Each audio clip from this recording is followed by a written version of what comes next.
시장에서 얘기하는 것 중에 기관들이 아니면 외국인들이 뭐 물량을 틀려고 여기서 어떠고 저쩌고 그런 얘기들 수많은 외국인과 수많은 기관들이 서로 경쟁하고 있기 때문에 그거는 아닙니다. 이런 얘기를 많이 드리잖아요. 그런데 선물은 당일 선물은 한 명의 외국인이 시장을 좀 흔드는 경우 어떤 경우냐면 어제같이 선물도 밀어버리잖아요. 계속 그 외국인 주식 매도가 5조 정도 나오는 걸 알고 선물도 같이 밀어버리잖아요. 우리나라 시장에서 플레이하는 외국인. 옛날에 이제 홍콩 물고기라고도 하긴 했는데 그 홍콩 물고기가 아직까지 플레이하는지는 모르겠지만 외국인들 파생 플레이하는 거 보면 어제 같은 날이 가끔씩 있어요. 외국인 주식 매도가 강하게 나올 때 거기다가 선물 매도까지 같이 공격적으로 하잖아요.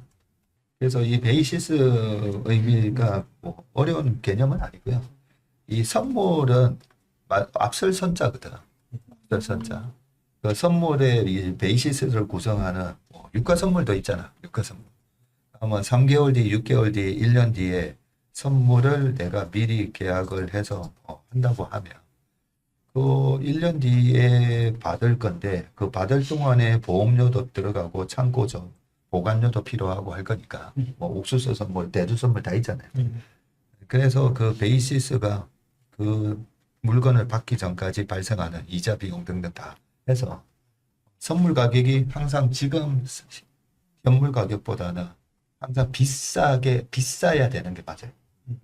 그래서 선물이 높게 형성되는 게 이제 콘텐고라고 해서 그게 당연한 현상인데 2008년 금융위기 때 보면 선물이 계속 현물보다 밑에 있었어요. 계속 빠질 거라는 걸 선물 시장이 계속 암시를 해주고 지난번에 이 금량이 지금 거래 정지되어 있잖아요. 금량이 주가지수 주식 선물이 있었거든. 그 금량 주식을 선물을 보면 현물은 20만 원인데 주식 선물은 12만 원가 있었어. 그 베이시스가 완전히 백이 있었는데 선물하는 사람들은 저 주식이 폭락할 거라는 계속 알고 있었던. 그래서 선물이 보면 레버리지도 많이 쓰고 이렇게 웹더독이라고 하잖아요. 이 파생시장이 현물시장에 흔든다라고. 그래서 이 외국인 우리나라에서 플레이하는 외국인 선물쟁이들이 그 독서 같은 파생 선수가 어제 같은 날에 선물을 왕창 1조 5천억 외국인이 뭐 1조 5천억 때리는 건 일도 아니에요. 그렇게 때려버리면 이 베이시스가 선물이 현물보다 위에 있어야 되는데 콘텐고여야 되는데 선물은 매도를 때려버리잖아요. 때려버리면 선물이 현물보다 낮아지는 이 백오데이션까지 현상이 가면 그러면 보통 현선 차익 거래라고 해서 선물 매도 주식 매수 이렇게 가져가는 뭐 시장이 오르든 내리든 현선 차익 거래 하는 선수들이 많거든. 또 우리 국가기관에서만 해요. 그런데 백오데이션이 나네. 그러면 매도 때려놨던 선물이 더 빠지고 주식이 덜 빠지면 그럼 이익이 나잖아. 그러면 청산이 이루어져요. 청산. 먹었네. 만기까지 안 가져가도 만기 되면 이제 붙어버리는데 만기가 가기 전에도 이게 백오데이션이 발생하면 현선 차익 거래에서 이익이 나는 거죠. 그러면 청산을 하거든요. 그러면 선물 매도 현물 매수했는데 청산을 하면 어떻게 돼야 돼요? 현물 매도 선물 판매수 해야 돼요. 예, 그렇죠. 그러면서 현물 매도가 막 쏟아져요. 근데 그 현물 매도가 차익 거래를 누가 많이 하고 있냐면 우리나라 국가기관 세금을 내지 않는 우리나라 국가기관에서 현선 차익 거래를 많이 하고 기관에서 막 매도가 쏟아져요. 그래서 제가 이 부분에 옛날에 국민연금도 사실 이 현선 차익 거래를 아웃소싱을 많이 줬었는데 제가 2008년 이럴 때 국민연금 장기적으로 투자해야 되는 국민연금이 차익 거래 하지 마라고 제가. 왜냐하면 외국인들한테 놀아났다는 거죠. 외국인이 선물을 1조 2천억만 밀어버리면 그렇게 백오데이션이 되면서 국내 차익 거래하는 기관들의 매도가 쏟아지면서 시장의 변동성을 더 가중시키고. 그래서 나중에 결국은 그거 한 몇 달 내내 얘기했더니 국민연금은 이제 근데 국가기관에서는 좀 아직까지도 하고 있는데, 그래서 외국인 이 플레이가 어제 같은 현상을 어제 한탕 잘 해먹고 나간 거예요. 잘 해먹고, 예, 그리고 막판에 이제 청산하고. 매수는 왜 자꾸 넘어가느냐? 최근에 우리 시장 10%나 이제 8% 이상 이렇게 빠지고 끝나면 그 다음 날은 올라간다는 거죠. 예. 그런 퀀트를 보면서 했을 가능성이 우리 시장의 변동성을 야기시키는 이 외국인의 선물 플레이에 대해서는 그래도 우리가 알고 있어야 되기 때문에 좀 길게 설명을 드렸습니다. 자, 지금 우리 모닝브리퍼의 이 자료들 보시면 섹터별로 정리가 되어 있고 색깔별로도 정리가 되어 있습니다. 그죠? 얼마 전까지만 하더라도 이 반도체 쪽이 빨갛고 소비재 쪽은 파랗고 네, 그랬었는데 이 반도체 쪽 및 소부장이 파랗게 변했는데 이쪽이 갑자기 또 핑크빛으로 봄이 오는 그런 모습이 보이는데 왜 이런 현상이 일어날까?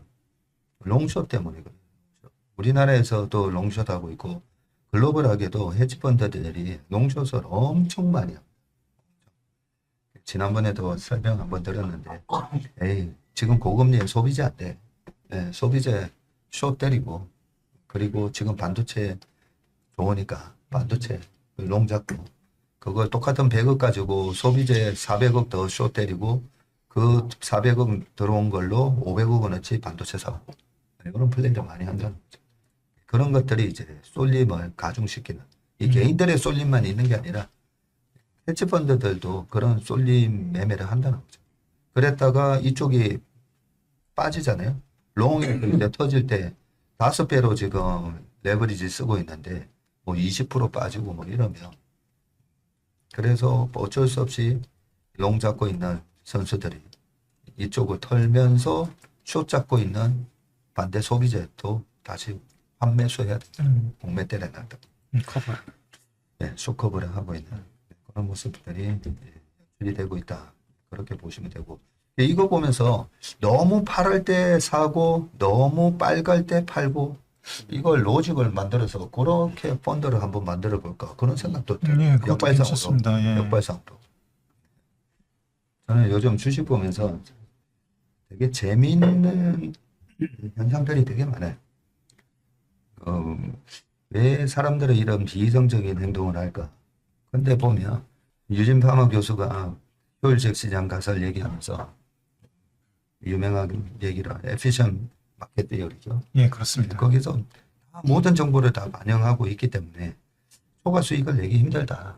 이게 효율적 시장 가설인데 굉장히 비효율적인 부분이 많거든. 굉장히. 왜 굉장히 비효율적일까 생각을 해보면, 우리 인간의 행동에서 보면 굉장히 비효율적인 게 많아. 그 중에 한 예가 뭐냐면, 집에 바퀴벌레가 있어, 들어갈 때. 딱 보니 바퀴벌레 있잖아. 그럼 어떻게, 으악! 이러잖아. 으악! 그치? 근데, 으악! 해야 될 입장은 누구냐면, 바퀴벌레가 으악! 해야 되죠. 왜냐하면 밟혀 죽을 수 있잖아. 약자니까요. 약자잖아. 그러니까 바퀴벌레가 으악! 하면서 도망가야 되는데, 우리가 으악! 하면서 이렇게 가잖아. 그래서 노련한 저희 아버지 같은 분들은 바퀴벌레 하면 바로 그냥 바로 죽이거나 그러는데, 익숙하지 못한 분들은 으악! 하면서 그런 것만 보더라도 사람이 항상 이성적인 판단과 행동을 하는 건 아니다라는 거. 거기서 주식시장을 보면 저는 이해가 좀 되거든요. 그래서 비효율적인 걸 활용을 하면 참 돈을 벌 기회가 많아서 좋다. 네, 그런 얘기를 이제 좀 많이 하긴 하는데, 그거 조금 다른 얘기는 했었지만, 요 하이브 같은 거, 지금 이게 하이브만 있는 게 아니라 엔터 44를 다 해놓은 거잖아요. 네. 이게 PER이란 말이죠. 네, 포드. PER인데, 제가 24년 8월 달에 트럼프 2.0이라는 책을 공저하면서 11월 달에 트럼프 대통령이 당선됐지만, 그 8월 달 책에서 이 뒤에 유망 섹터 중에 하나로 이제 엔터 요 차트를 딱 보여주면서 지금 잘 안 보실 건데 거의 가운데가 24년이거든요. 가운데 쭉 빠져 있을 때 네, 그때 24년 8월이 최바닥이었었는데 엔터는 왜 이 짝수에 확 빠졌다가 짝수에 한 4분기부터 올라서 홀수에 여름까지 쭉 올라. 그렇지 보면 딱 그렇잖아 지금. 제일 왼쪽이 21년이거든요. 21년에 이 파란색이 하이브죠. TR 55회까지 갔다가 22년도에 박살났다가 23년도 한 6월까지 또 PER 50배 갔다가 24년도에 박살났다가 25년도에 또 올라오죠. 그때 뭐 BTS 군대 가고 아무 상관없이 또 올라왔다가 어김없이 이번에 또 박살. 이 패턴을 보면 어김없이 올라간다고. 그러면 BTS가 그러면 에이 돈을 벌어? 돈 잘 벌고 있잖아요. 네. 올해부터 내년까지.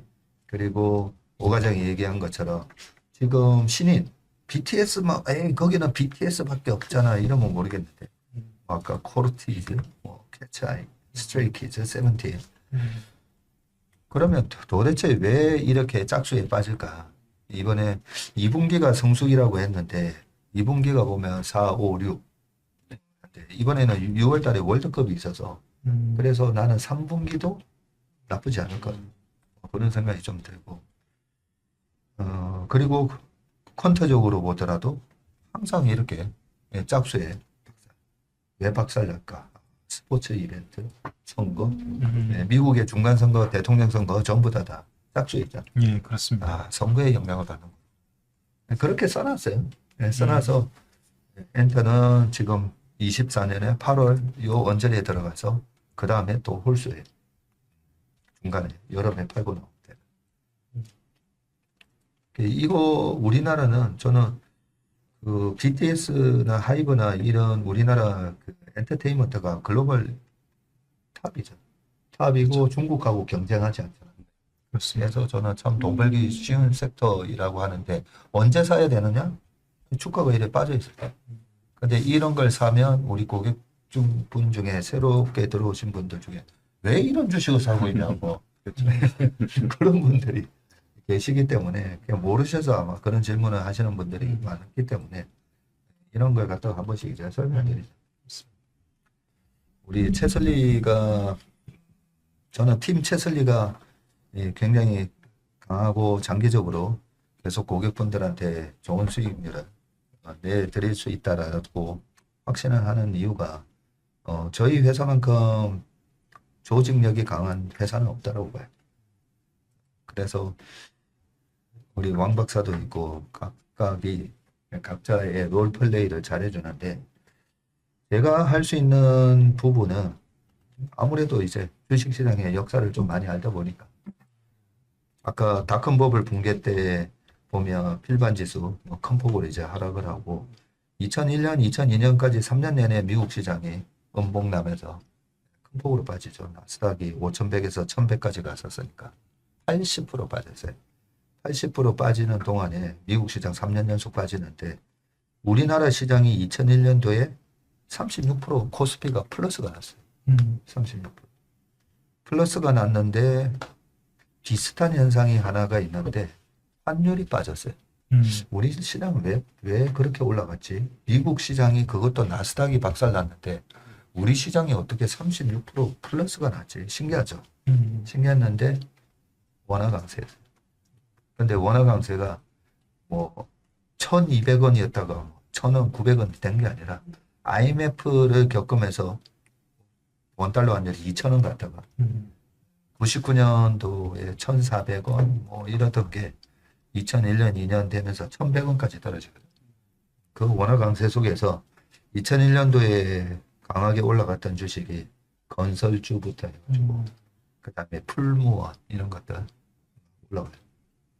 그래서 이번에 화장품이나 우리나라 엔터나 이런 거, 그 다음에 백화점 이런 것들 잘 봐야 되는 이유가 그때 이제 태평양, 아모레퍼시픽이 이름 바뀌기 전에 태평양 그런 것들이 허를 찌르는 이제 상승을 한다는 거죠. 꽤 많이 올라가요. 꽤 많이. 테크가 약한 동안. 그렇기 때문에 계절별로 보면 1분기, 2분기, 3분기, 3분기 이런 퀀트도 있지만 과거 역사를 보면 우리 시장에 지금 아까 소비재도 움직이고 미국도 마찬가지죠. 미국도 그때 당시에 나스닥하고 저쪽 테크는 많이 빠지는데 다우 지수를 보면 별로 안 빠져요. 그런 모습들이 나왔으니까 이번에 시장이 어떻게 되는지 봐서 지금 이번에 이게 큰 위기면 환율이 위로 확 튀어야 되거든. 위에 튀어야 되는데 오히려 환율이 빠지는 희한한 현상이 나오고 있잖아요. 그렇습니다. 그런 현상으로 보면 약간 지금 스몰 닷컴법을 붕괴와 같은 스몰 그런 현상이 일어날 때 늘 이렇게 비슷한 현상이 일어났었다. 그런 부분을 좀 보시면 될 것 같고. 그래서 우리나라 은행주들도 최근에 신고가 나왔었잖아요. 그죠? 시장이 과거의 시장에서 앞으로 시장에 대한 이제 좀 답을 찾을 수 있다라고 생각하고요. 오 과장 다 했지? 네, 밑에 잠깐만 이거 표 몇 개 좀 있네. 설명드렸습니다. 지금 6점까지 이렇게 빠지면서 저도 뭐 어제도 스트레스도 많이 받고 한데 이번 하락은 뭔가 계속 별주부전에서 이번 하락은 뭔가 계속 질문을 던져서 예. 이번 하락은 도대체 뭔가 이게 그런데 제가 내린 결론이 우리나라에 발생한 87년 10월 블랙 먼데이 현상이 이번에는 우리나라에서 발생했다. 그걸로 결론이 났어요. 그걸로 결론을 딱 내니까 모든 게 이제 다 해석이 되더라고요. 해석이 되고 앞으로 어떻게 해야 되는지도 나오고. 그래서 미국의 블랙 먼데이가 있었던 87년 10월 달에 딱 35, 6% 정도 딱 빠졌어요. 예. 그렇죠? 빠지고 프로그램이 영향을 줬고 그게 반대 매매를 부르고 그러면서 그때 당시 미국의 증권사가 위험해질 수 있는 상황에서 앨런 그린스펀이 전격적으로 자금을 투입해주고 금리 낮춰주고 그러면서 이제 시장이 다시 반등이 되는 그런 모습이 나왔기 때문에 그렇게 해석하니까 이제 다 좀 의문이 다 풀렸고요. 이번에 2배짜리 우리나라 시장에도. 예, 그죠? 그렇습니다. 근데 삼성전자 하이닉스도 코스피에 차지하는 비중이 50%가 넘다 보니까 예. 그런 현상이 비슷한 현상이 이제 발생했다라고 봐집니다. 그러면 35% 빠지고 나서는 어떻게 됐나 봤더니 바로 회복은 못했지만 그래도 낙폭의 50%를 회복을 했더라. 50% 회복했다가 좀 밀리다가 그러면서 나중에 2년 뒤에 정고점을 이제 회복하는데 최근에는 이게 압축돼서 움직이기 때문에 뭐냐면 퀀터적으로 저처럼 다 분석을 하니까 그래서 훨씬 더 빨랐어. 오를 때도 좀 빨리 올라가죠. 그러니까 뭐 2년 걸리는 장은 아닌 것 같아요. 근데 9,300을 회복하는 거는 2년이 걸릴지는 모르겠지만 그래서 맞을 거는 거의 다 맞았다. 아까 우리 태국님이 그랬나? 하이킹 맞고 뻗었는데 거기에 올라타가지고 파운딩도 오늘 파운딩 나오는 거 아니야? 막 그랬는데 빠질 거나 지수별로는 다 빠졌다. 이 시장이 생각보다 똑똑합니다. 예. 웬만큼 가격 매력이 생기면 또 저가 매수도 들어오고 또 밸류 자체가 있으니까요.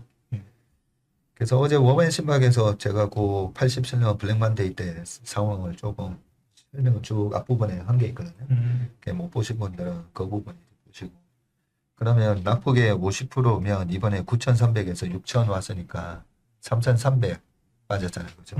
3,300에 50% 하면 1,650. 650. 예. 네. 그럼 1,650 더해보면 7,650원 간다는 거지. 그 정도는. 근데 뭐 다행스러운 거는 이익이 3분기, 4분기 내년 초까지 이익이 계속 짱짱하게 나니까. 그리고 올라올 주식들이 많아요. 그리고 퀀터적으로도 이번 중간 선거 있고 나면 그때부터는 또 본격적으로 자금 유입이 되는 그런데 이제 힘을 얻으면서 내년 상반기까지 아주 강한 반등이 이루어질 거니까 여러 번 저도 많이 이래 후회도 하고 합니다. 이게 퀀터적으로 보면 항상 중간 선거가 있는데 요 3분기 조심해야 되고 네, 그런 부분을 작년 연말이나 올 초에도 얘기하면서 올 3분기에는 또 이런 터뷸런스가 좀 심하게 오니까 예, 현금 비중을 많이 늘려놓으세요. 이런 걸 대적으로도 많이 말씀드렸는데 예, 실제로 이제 액션하는 게 6월 달에 그런 강세장 뭐 바로 10,000 갈고 12,000 갈 것 같고 하면 이번에는 이 퀀트하고 다르게 가나 뭐 이런 생각도 하다 보면 위에서 고점에서 싹 다 날리고 지금 여기서 딱 들어가면 너무 좋을 것 같아요. 그래서 이번에 제가 7, 8, 9 지나고 나면 분기 백서를 한번 써보겠다 했었잖아요. 분기 백서를 써보면서 저는 레이 달리오가 왜 프린시플이라는 그 책에서 내가 가지고 있는 모든 이런 노하우와 이런 걸 갖다가 시스테마이제이션 시키고 있다라고 책에 써져 있어요. 예. 저는 그때 그걸 충분히 이해를 해요. 왜냐면 아까 최 부사장이 그 이격도 이런 거 했잖아요. 예. 그런 걸 갖다가 우리가 지금은 알아도 또 지나고 나면 그런 걸 다 일일이 체크를 못 하다 보니까 또 놓치거든, 나중에. 또 놓치기 때문에 레이 달리오의 브리지워터 어소시에이트 같은 세계 최대 헤지펀드가 그런 걸 시스테마이제이션 시켜놓으면 다음에도 이격이 200이 넘어가고 이러면 여기서부터는 비중을 줄여야 된다. 이런 거를 예. 알고리즘을 만들어. 예. 그걸 하지 않잖아요. 하지 않으면 똑같은 실수를 또 반복하게 되죠. 아, 다음에는 내가 잘해야지. 다음에는 내가 잘해야지. 그러니까 안 돼요. 사람은 똑같은 실수, 주식시장 보세요. 똑같은 실수와 똑같은 쏠림과 그런 비이성적인 쏠림 현상이 있는 게 똑같이 반복되잖아요. 매니저들도 마찬가지예요. 맞습니다. 이번에도 이걸 갖다가 좀 시스테마이제이션 시켜가지고 다음에는 어떻게 해야 되겠다. 네, 그런 걸 갖다가 이번에 한번 구체적으로. 그래서 이 터뷸런스가 비행을 하면서 우리가 터뷸런스는 항상 있는 거잖아요. 예. 이번에 그러면 이제 사람들의 공포감은 이 터뷸런스에서 이게 비행기가 추락하는 거 아닌가 하면서 이 바닥에서 이제 낙하산 줘요. 나는 여기서 뛰어내리려 하면서 예. 낙하산 타고 막 이렇게 탈출하고 예. 그게 오히려 더 위험하죠. 그렇습니다. 어제도 전화 많이 받았는데 예. 그렇죠. 예. 그런 좀 불안 심리가 좀 많이 확산되는 하루였던 것 같습니다. 예. 그래서 개인적으로 대응하시는 것보다는 저희 고객분들은 그냥 저희가 이렇게 팀 채슬리가 새벽부터 이렇게 열심히 하니까 이 터뷸런스를 다 이래 피해가지는 못했지만 결국은 목적지까지는 안전하게 모셔다 드릴 수 있다는 그 생각을 하고 있기 때문에 그 믿음과 함께 저희 채슬리와 함께 저희 고객분이시든 아니면 이 채슬리 TV를 애청하고 계시는 우리 채널들 함께 이 변동성을 잘 이겨나갔으면 좋을 것 같습니다. 저희가 최근에 출시한 그 아라스 펀드는 정확하게 명칭이 이 삼성 액티브 자산 운용하고 저희가 협업을 해서 만든 펀드이고요. 한중미 포커스, 채슬리 한중미 포커스다. 예, 그렇습니다. 네, 포커스. 한국 40%, 미국 40%, 그 다음에 중국 20%. 네, 이렇게 자산 배분을 해서 한중미 포커스 펀드에 그냥 가입을 해 놓으시면 저희가 그냥 그 펀드를 갖다가 운용을 한다라고 봅니다.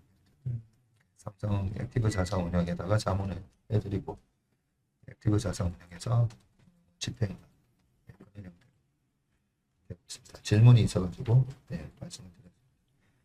자, 오늘 채슬리 모닝 브리프 7월 29일 순서는 여기까지 하겠습니다. 동성희 심한장 저희 채슬리와 함께 행복하고 슬기로운 투자 하시길 바라겠습니다. 고맙습니다. 감사합니다.